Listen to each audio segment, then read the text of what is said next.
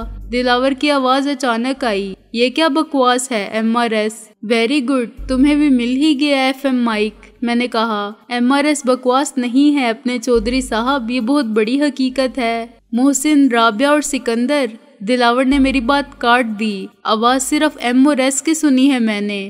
MRS کا ایک اور مطلب بھی نکلتا ہے دلاور، میں نے کہا، اور وہ ہے مائٹ از رائٹ سوسائٹی۔ مطلب سمجھتے ہو نا اس محاورے کا؟ انجمن مالکان لاٹھی و بھینس سمجھ لو، یہ وہ تنظیم ہے جس کے تم بھی ایک ممبر ہو۔ ہم تو بعد میں شامل ہوئے، تم نے بہت پہلے اس اصول کو اپنا لیا تھا، اور تم نے کیا نہ جانے کب سے دنیا میں یہی اصول کار فرما ہے۔ اسی نے لیگ آف نیشنز کے وجود کو بے مصرف بنا دیا تھا، اور اسی نے اقوام متحدہ کو تماشا بنا دیا ہے۔ زیادہ سے زیادہ افراد، ادارے اور ممالک اس تنظیم کے رکن بنتے جا رہے ہیں، اور جس کی لاٹھی، اس کی بھینس کا فلسفہ بین الاقوامی سچائی سمجھا جانے لگا ہے، یونیورسل ٹروتھ۔ کیا تم نے مجھے یہی لیکچر دینے کے لیے یہاں بلایا تھا؟ دلاور کی آواز آئی۔ نہیں، لیکچر دینے سے میرا ہی وقت ضائع ہوگا، میں تم کو حکم دیتا ہوں، میں نے کہا، اور تھوڑا سا وقفہ دیا۔ تم جہاں کھڑے ہو وہاں سے اپنی گاڑی نکالو اور کشمیر روڈ سے بانسوں والی سڑک پر چلو، میرے پاس دوسری گاڑی ہے، تمہیں تو معلوم ہی ہوگا۔ وہ تلخی سے بولا، گاڑی کا میک، ماڈل، رنگ اور نمبر بتا دو، میں نے کہا، اور ٹھیک 30 میل فی گھنٹہ کی رفتار سے چلتے جاؤ۔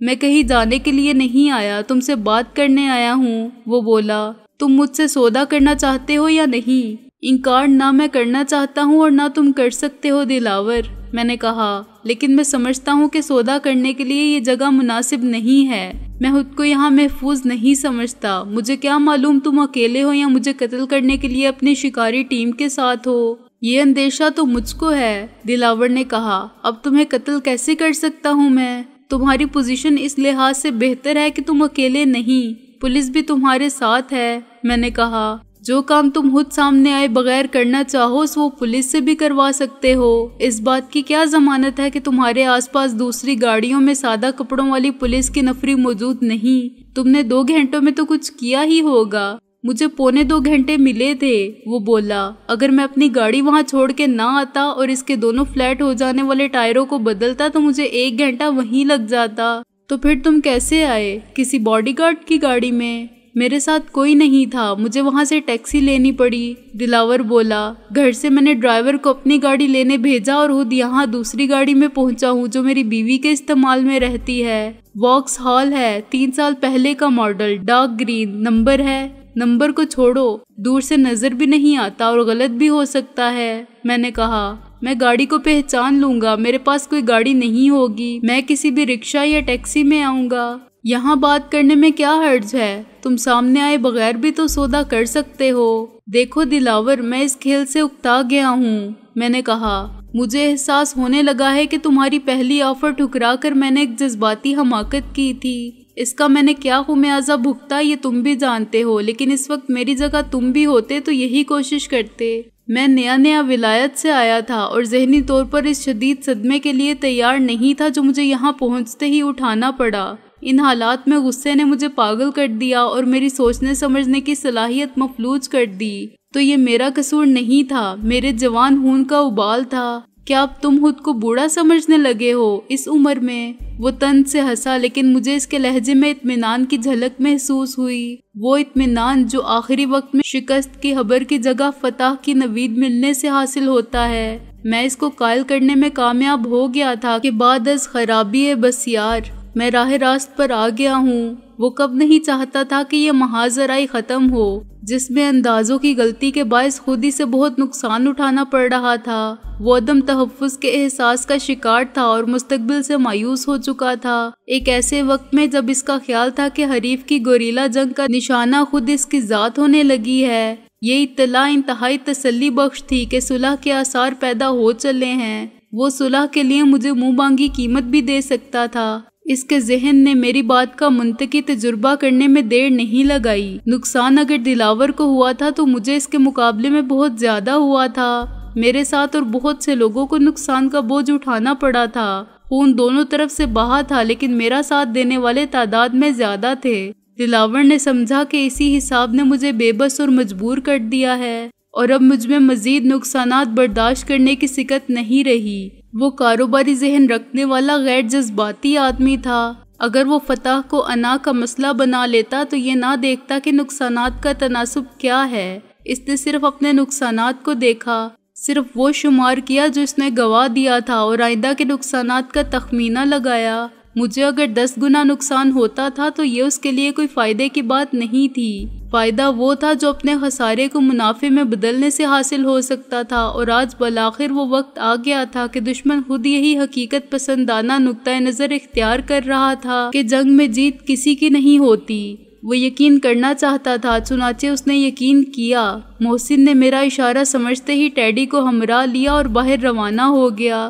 میرا مطلب یہ نہیں تھا کہ تمہیں چیلنج کروں، بوڑھا تو میں ہوں تمہارے مقابلے میں، وہ مجھے خاموش پا کے بولا۔ ایک وقت تھا دلاور جب تم نے مجھے 10 لاکھ ماہانہ پر اپنے کاروبار میں شریک ہونے کو کہا تھا، میں نے کہا، اور دوسرا متبادل یہ رکھا تھا کہ میں 25 لاکھ لے کر واپس چلا جاؤں۔ اس وقت سے آج تک تم نے اپنا اور دوسروں کا کتنا نقصان کر لیا ہے؟ وہ ہنسا۔ اس کا حساب کیسے لگایا جا سکتا ہے؟ میں نے کہا، ایک آدمی کی زندگی کا کوئی بھی مول نہیں ہوتا، اور تمہارے پاس اب قربانی کے بکرے بھی نہیں رہے۔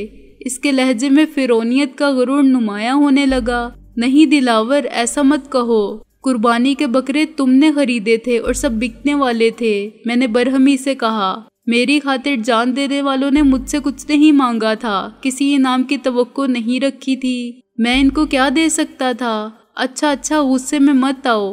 دلاور نے محسوس کیا کہ اس کا رویہ بننے والی بات کو بگاڑنے کا سبب ہو سکتا ہے، لیکن مجھے اس بات کا یقین تو دلا دو کہ یہ تمہاری کوئی نئی چال نہیں ہے اور تم واقعی تصفیہ چاہتے ہو۔ میں بتا چکا ہوں دلاور کہ وقت نے میرے جذبات بدل دیے ہیں، میں نے کہا۔ ہر غم کی شدت بالآخر کم ہو جاتی ہے۔ یہ ٹھیک ہے کہ جن حالات میں میرے والد کا انتقال ہوا اس کے ذمہ دار تم تھے، اور اس وقت انتقام ہی میری واحد خواہش بن گیا تھا۔ کسی حد تک میں نے انتقام لے بھی لیا۔ آج تم مجھ سے ڈرتے ہو اور مجھ سے برابری کی بنیاد پر بات کرتے ہو، یہ نہیں سمجھتے کہ تم مجھے چٹکیوں میں مسل دو گے، لیکن اب تمہارے لیے مقابلہ جاری رکھنا مشکل ہے کیونکہ تم ہر طرف سے محصور ہو چکے ہو۔ تم مقابلہ جاری رکھنا چاہتے ہو؟ میں نے کہا، ٹھیک ہے، میں محصور ضرور ہوا ہوں دلاور، لیکن مجبور نہیں۔ جب تک میں اکیلا بھی زندہ ہوں ہتھیار نہیں ڈالوں گا۔ بات ختم۔ سنو، بات ختم کرنے سے پہلے یہ بتا تو دو کہ تم کیا چاہتے ہو اور کیوں۔ وہ بولا، اس کا کیا فائدہ جب تم مصالحت کی پیشکش کو میری کمزوری سمجھنے پر مصر ہو؟ میں نے کہا، یہ تو سودا تھا۔ میں نے سودا کرنے سے انکار نہیں کیا، بس یہ سمجھا دو مجھے کہ تم کو سودا کرنے کی ضرورت کیوں پیش آئی۔ تم صاف سننا چاہتے ہو تو سن لو، میں نے کہا۔ وہ بات کئی ماہ پرانی ہوئی. مجھے کوئی امید نظر نہیں آتی کہ میں کبھی تم سے اپنا حق حاصل کر سکوں.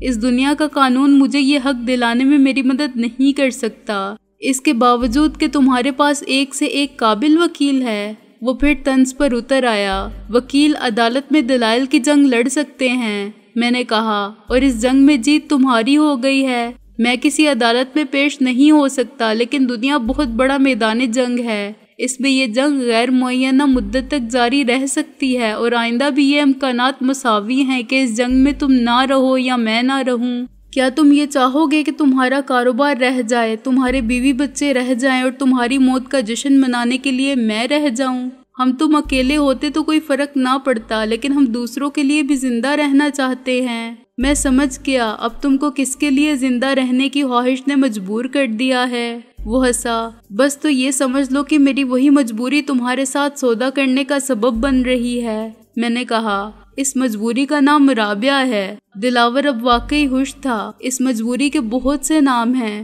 میں نے کہا، یہ مجبوری بہت سے رشتوں کی آبرو کا نام ہے، دوسروں کی مجبوری کے سامنے اپنا سر جھکانے کا نام ہے. میرے آس پاس اور بھی لوگ ہیں جو زندہ رہنا چاہتے ہیں. ان کا گھر مجھے عزیز ہے، اور میں ان گھروں کو آباد دیکھنا چاہتا ہوں. اور اس کی واحد صورت یہ ہے کہ میں اس مقابلے سے خارج ہو جاؤں. لیکن یہ شکست نہیں کہلائے گی. تم اس کو اپنی مرضی سے جو نام دینا چاہو دے لو. دلاور نے فیاضی سے کام لیتے ہوئے کہا، میں اس پورے سیٹ اپ سے نکلنا چاہتا ہوں، اس طرح کہ کسی کو معلوم نہ ہو کہ سکندر کب گیا اور کہاں گیا. میں نے کہا، جب وہ کہیں نظر نہ آئے، کسی زبان سے اس کا نام سنائی نہ دے، اور اس کی غیر موجودگی ثابت ہو جائے تو دنیا جو چاہے تسلیم کرے. یہ کہ وہ مارا گیا، اس نے خودکشی کر لی کیونکہ وہ مقابلے کے لیے ہمت ہار چکا تھا، یا وہ روپوشی میں ہی ہمیشہ کے لیے روپوش ہو گیا. دنیا بہت مصروف ہے اور کسی ایک آدمی کے بارے میں سوچنے اور باتیں کرنے کے لیے زیادہ وقت نہیں دے سکتی. خود تم بھی کوشش کرو گے تو ہمیں تلاش نہیں کر پاؤ گے. ہمیں، گویا تمہیں اور رابعہ کو بھائی. مجھے بھی فرصت کہاں ہوگی. ہماری طرف سے دعا ہے کہ جہاں رہو خوش رہو. اب میں صورتحال کی اس سے زیادہ وضاحت کیسے کروں؟ میں نے کہا، بات کو مختصر کرو، میں یہاں بات نہیں کر سکتا. کس بات کا ڈر ہے یہاں؟ آخر اتنی دیر سے ہم بات کر رہے ہیں. میں یقین کرنا چاہتا ہوں کہ تم اکیلے ہو. میں نے کہا، اور یہ بات ٹیپ نہیں کر رہے ہو. جب تم چلو گے تو میں دیکھ لوں گا کہ گاڑی میں تم اکیلے ہو اور تمہارے ساتھ دوسری گاڑیاں نہیں ہیں. اس سے کیا ہوگا؟ دلاور نے کہا، میں تم سے براہ راست بات کروں گا، تمہارے سامنے آ کے. میں نے کہا، اگر بات بن گئی تو میں ٹیپ تمہارے حوالے کر دوں گا. ایک ٹیپ دینے کے بعد یہ ضمانت کون دے گا کہ اس کی دوسری کاپی نہیں ہے؟ بھروسہ تو تم کو کرنا ہی ہوگا دلاور. یہ جوا نہیں کھیلنا چاہتے تو تمہاری مرضی. میں نے کہا، کچھ مجبوریاں تمہاری ہیں تو کچھ میری بھی ہیں. میں انہی مجبوریوں کا سودا کر رہا ہوں. میں عدالت کے ذریعے یا کسی اور طرح تم سے اپنا حق بھی نہیں لے سکتا. یہ میری مجبوری ہے. تمہاری مجبوری یہ ہے کہ عملی طور پر مالک ہونے کے باوجود غیر محفوظ ہو. اگر میں ہر طرف سے مایوس ہو گیا تو اپنے ساتھ تمہیں بھی تباہ کر دوں گا، تمہارے کاروبار کو، تمہارے ساتھ کاروبار کرنے والوں کو، تمہیں اور تمہارے گھر کو اسی طرح ختم کر دوں گا جس طرح میرا سب کچھ ختم ہوا. مایوسی کی انتہا کو پہنچ جانے والا آدمی بہت خطرناک ہو جاتا ہے. وہ مرنے کا فیصلہ کر لے تو اپنے ساتھ 10 کو لے کر مرتا ہے. ایک آدمی کو پھانسی تو صرف ایک ہی بار دی جا سکتی ہے نا. میں آج مجبور ضرور ہوں اور اس لیے تم سے بات کر رہا ہوں کہ کچھ لو اور کچھ دو، جیو اور جینے دو.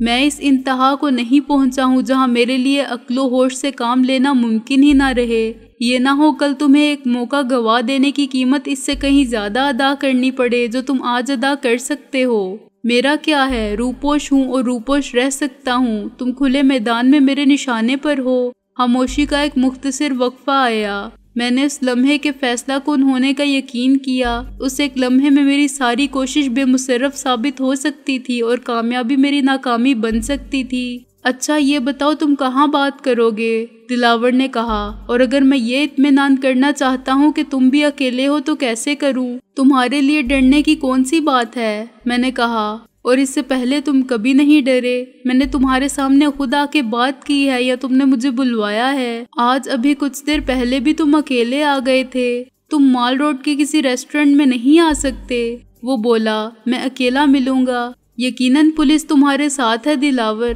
میں نے طنزآمیز لہجے میں تمسخر اڑاتے ہوئے کہا۔ تم کو میری گرفتاری کا انعام لینا ہے؟ اچھا بتاؤ تم کہاں بات کرو گے؟ وہ کچھ شرمندہ ہو کے بولا۔ میں تم کو اسی کوٹھی میں ملوں گا جو کسی جعلی نواب خسرو جمشید نے رابعہ کو فروخت کی تھی۔ میں نے کہا، ناممکن، تم مجھے چوہے کی طرح چوہے دان میں پکڑنا چاہتے ہو؟ کیا فائدہ ہوگا اس سے مجھے؟ میں نے کہا، کیا تمہیں اغوا کر کے قید رکھنے سے میرے خلاف مقدمات ختم ہو جائیں گے؟ مجھے حق وراثت مل جائے گا؟ اگر تم کو قتل کر دوں گا تو میری فرد جرم میں ایک اور قتل لکھا جائے گا۔ اس سے کچھ نہیں ہوگا۔ اپنا حق حاصل کرنے کے لیے تو میرا عدالت میں حاضر ہونا اور وراثت کا سرٹیفکیٹ لینا ضروری ہے، مگر عدالت اس کے ساتھ ہی مجھے ڈیتھ سرٹیفکیٹ بھی تھما دے گی۔ تم کو اغوا یا قتل کرنا ہوتا تو یہ کون سا مشکل کام تھا دلاور؟ تمہارے لیے کیا رسک ہے اس میں؟ رسک تو میں لے رہا ہوں۔ معلوم نہیں کیوں میرا دل یہ تسلیم نہیں کرتا کہ تم پرامن تصفیے کی یہ پیشکش نیک نیتی سے کر رہے ہو۔ دلاور بولا، میری چھٹی حس کہتی ہے کہ اس میں میرے لیے خطرہ ہے، تمہاری فطرت کے خلاف ہے یہ بات۔ ٹھیک ہے، پھر میں سمجھتا ہوں کہ میرا انتظار کرنا فضول ہے۔ میں نے کہا، اب ایک آخری بات، میں دھرم پورے سے صدر کی طرف آنے والی سڑک پر موجود رہوں گا 9 بجے سے 9:15 بجے تک۔ تم چوراہے سے سیدھا گزرو گے تو میں تمہاری گاڑی دیکھ لوں گا۔ شیشے کھلے رکھنا تاکہ میں تم کو پہچان سکوں۔ اگر مجھے یقین آ گیا کہ تمہارے ساتھ یا تمہارے پیچھے کوئی نہیں ہے تو میں تم کو ہاتھ کے اشارے سے روک لوں گا اور تمہارے ساتھ بیٹھ کے چلوں گا، پھر ہم براہ راست سب معاملات طے کر لیں گے۔ مجھے منظور ہے، وہ بولا۔ اس وقت 8:45 بجے ہیں۔ ہاں، اپنا ریڈیو مت بند کرنا، میں نے کہا۔ پھر مائکرو فون کو بند کر کے میں نے گاڑی سٹارٹ کی اور جم خانہ کی عمارت کے احاطے سے نکل آیا۔ چند سیکنڈ کے بعد میں نے گاڑی کے ہیڈ لائٹس بند کر کے وہاں روکا جہاں سے میں دلاور کی گاڑی کو باہر آتے صاف دیکھ سکتا تھا۔ گہرے ہرے رنگ کی واکس ہال جو دور سے ڈارک براؤن نظر آتی تھی آگے نکلی۔ دوسری ایک ٹیکسی تھی جو اس کے پیچھے آئی۔ دونوں ایک ساتھ کشمیر روڈ کی طرف روانہ ہوئیں۔ میں ایک فرلانگ کے فاصلے سے پیچھے گیا اور بانسوں والی سڑک پر انکل رضوی کے گھر کے سامنے سے گزرا۔ وقت کی یادوں نے میرا راستہ روکا، لیکن میرا دھیان ان گاڑیوں کی طرف تھا جو آگے جا رہی تھیں۔ واکس ہال اور ٹیکسی 100 گز کے فاصلے سے آگے پیچھے ایک ہی رفتار سے چل رہی تھیں۔ نہر کی طرف مڑنے کے بعد جب دونوں گاڑیوں نے نہر کا پل بھی ایک ساتھ عبور کیا اور پھر دھرم پورے کی سڑک پر بھی اسی فاصلے کے ساتھ روا رہی تو میرا شک یقین میں بدل گیا۔ دلاور اکیلا نہیں تھا۔ اگر وہ کار میں اکیلا تھا تو ٹیکسی میں اس کے ساتھ دوسرے افراد بھی تھے، اس کے اپنے ساتھی یا پولیس والے۔ دھرم پورہ تھانے کے بعد ٹیکسی آگے ہو گئی اور واکس ہال درمیان میں آ گئی۔ پھر میں نے رفتار بڑھائی اور دونوں سے آگے نکل گیا۔ اوورٹیک کرتے ہوئے میں نے ایک بس کو درمیان میں رکھا۔ بس پہلے ہی ان دونوں گاڑیوں کو اوورٹیک کر رہی تھی۔ جب میں نے بس کو اوورٹیک کیا تو سڑک کے دوسرے کنارے پر پہنچ گیا۔ سامنے سے آنے والی ایک کار کی ہیڈ لائٹس نے مجھے اندھا کر دیا۔ اس نے زبردست بریک لگائی اور میں نے انتہائی خطرناک طریقے پر دوبارہ بائیں طرف ہونے کی کوشش کی تو بس کے سامنے آ گیا۔ میری رفتار بھی 60 میل سے زیادہ تھی۔ اگر میں سامنے والی گاڑی کے تصادم سے نہ بچتا تو یہ حادثہ انتہائی خوفناک ہوتا، کیونکہ مخالف سمت سے آنے والے کی رفتار بھی کم نہ تھی اور میں نے اس کے گزرنے کے لیے راستہ چھوڑا ہی نہ تھا۔ جب میں ایک دم بائیں طرف ہوا تو بس کے اگلے حصے اور میری کار کے پچھلے حصے کے درمیان 1 انچ کا فاصلہ بھی نہ رہا ہوگا۔ اگر میں ایک دم رفتار نہ بڑھاتا اور اس کے ساتھ ہی بس ڈرائیور فوراً بریک پر پیر نہ رکھتا تو ٹکر خوفناک نہ ہوتی، لیکن کار کا پچھلا حصہ یقیناً تباہ ہو جاتا۔ اس طرح اوورٹیک کر کے میں نے خود کو دلاور کی نظر میں آنے سے تو بچا لیا، مگر خود بھی بال بال بچا۔ اس رفتار پر کار کے بے قابو ہو کے الٹنے کے زیادہ امکانات بھی تھے۔ سامنے سے آنے والی کار اور بس کے ڈرائیوروں نے یقیناً مجھے گالیاں دی ہوں گی۔ کسی نے یہ نہیں سمجھا ہوگا کہ میں ایمرجنسی کے باعث اتنی تیزی سے اور اتنے خطرناک انداز میں گاڑی چلا رہا ہوں۔ بیشتر لوگوں نے فرض کیا ہوگا کہ میں نشے میں ہوں، مجھے جدائی کا نشہ ہے یا میں کوئی جرم کر کے فرار ہوا ہوں۔ بس کے اچانک بریک لگانے اور مجھے بچانے کی خاطر بائیں طرف ہونے کا ایک نتیجہ یہ بھی نکلا کہ ڈرائیور اپنی پوری کوشش کے باوجود ٹیکسی کو نہ روک سکا اور وہ بس سے ٹکرائی تو پیچھے آنے والی واکس ہال بھی ٹیکسی میں گھس گئی۔ دونوں اپنے رفتار پر کافی حد تک قابو پا چکے تھے، چنانچہ نقصان کسی کا بھی زیادہ نہیں ہوا اور یہ سب بعد میں مجھے خود دلاور کی زبانی معلوم ہوا۔ اس وقت تو بس بھی رک گئی، ٹیکسی اور واکس ہال بھی۔